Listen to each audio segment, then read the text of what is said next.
What's up guys, and welcome back to another episode of Career Mode. This is episode number 98, and we start today's episode off with Moyes once again coming to me. He's happy to do whatever's necessary to make us successful, and if that means playing as left winger is part of my plan, he's happy to do that. And I have to say, after last season, I was moaning, I was whinging all season long. I think EA heard my cries and said, you know what, you're probably right. Yeah, heading into the new season, Keane is now up to 88 overall, and it's now only going to take him 102 weeks to become a left winger in this AC Milan side. I was kind of interested. Imagine I wanted to take him to Old Trafford, and they included Frank Kessie, our former midfielder, as part of the deal. However, of course, we said no. Keane is going to stay right here. And again, whilst it will take him 2 years to become a left winger, it's good to know it won't take like 7 or whatever it was they were saying last season. Still, following that, we saw that our season ticket money got allocated to our budget. We now have around £100 million to play with between now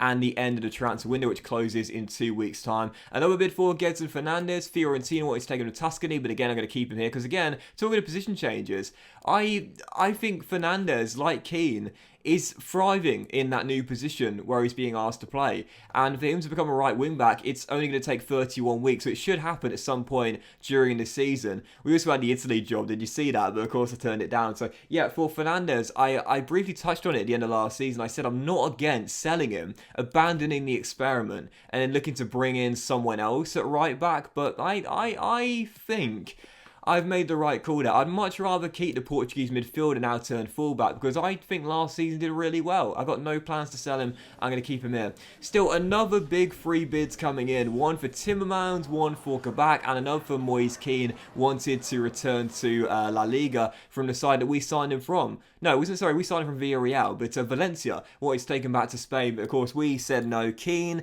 Timmermans, and Kabak as well. Whilst Kabak has now become a bench centre-half in favour of Santos and our new man in Tapsoba, I'm keeping all three of those guys here. Because this season, as we know, we've been asked to win the treble. I don't think selling my star players is going to help in terms of achieving that objective. So yeah, those three guys stay here. And as you look at our team heading into the first game of the season in the Serie at home to Napoli at the San Siro, we are a 5-star team. I've checked the other team ratings in the Serie A. We are officially the highest rated team.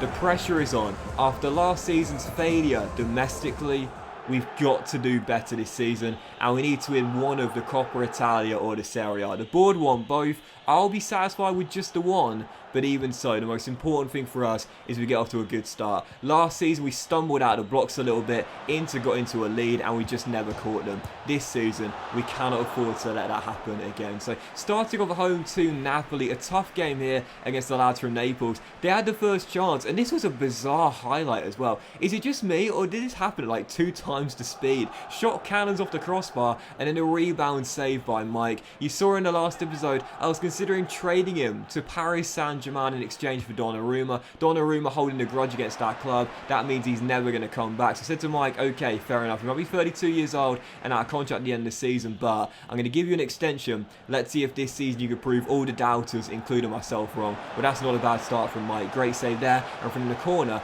Tielemans heads it off the line. So 21 minutes into the game, our first chance falling here. Hudson-Odoi denied by Kepa as we're still deadlocked. And there's 7 minutes to go for the break as Roberto Gutierrez goes on the run down the right-hand side. This guy is rapid when he gets going. Outpaces Sands, leaves him in the dust, cuts inside. But last year's Golden Boot winner in the Serie A, Coppa Italia and the Europa League failed to hit the target. So tied at 0-0 at the break, still deadlocked. And last season we drew at home to Napoli 0-0, and I called it a good result. That was our first year in the Serie A, our first year in Milan in a rebuild. It wasn't a bad result to me. But this season, any game at home has to be a win. Yeah, I'm going to target in 19 wins at the San Siro this season in all of our home games, because I really do believe we're going to win the Serie A title. Well, Inter Milan only lost 1 time all season long last year. We have to be almost flawless, especially at home. So it's Roberto Gutierrez, Golden Boot winner last year, finally breaks the deadlock and opens the scoring. It's 1-0. It was a really interesting game, this one as well, because once we got the first goal, I was expecting the floodgates to open. They didn't really. with 12 minutes to go, we would double our lead. And can you believe it? It's that guy once again. He only scores late goals.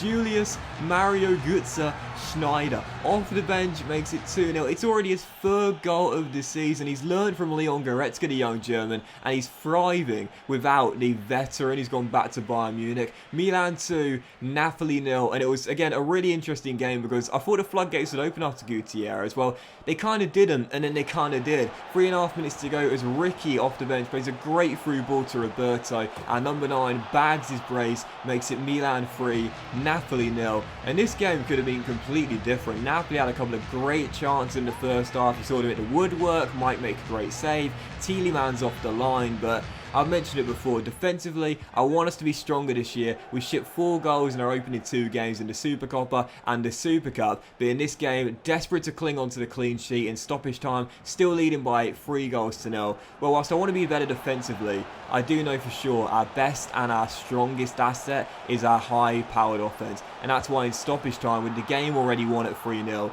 we weren't just sitting on the ball after we cleared the corner, we weren't just conserving energy or just hoofing it long. No, we're going on the counter looking for a 4th, and that's exactly what we got. Roberto Gutierrez bags a hat-trick on match day 1. And you know, I always say it, when you underperform as a team, the 2 guys that get the most criticism, well, it's the manager and it's the captain. Well, last season, we got a lot of it. Roberto didn't let the side down, winning those 3 golden boots in 3 competitions. And this season, he's taken it as a personal slight. He's making sure that this season, after just 1 trophy last year, things are going to be different. Taking the responsibility, getting the match ball on match day 1, 4-0 the final score over Napoli, and the perfect way to start season 2 at the San Siro. So following that, as we were simulating through the Fiorentina game, we had the draw for the Champions League group stage. We're in our first year in Europe's big time. AC Milan have been drawn against...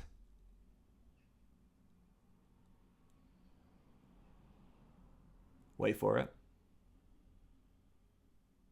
There it is, Group H, and we got Spurs, Benfica, and Başakşehir. So we got the Turkish side, a Portuguese side, and also Antonio Conte, former Inter Milan managers Spurs in the Champions League group stage. Well, and I got to be honest here, Spurs are a 5-star team, Benfica are a 4.5-star team, Başakşehir at the moment are a 3.5-star team.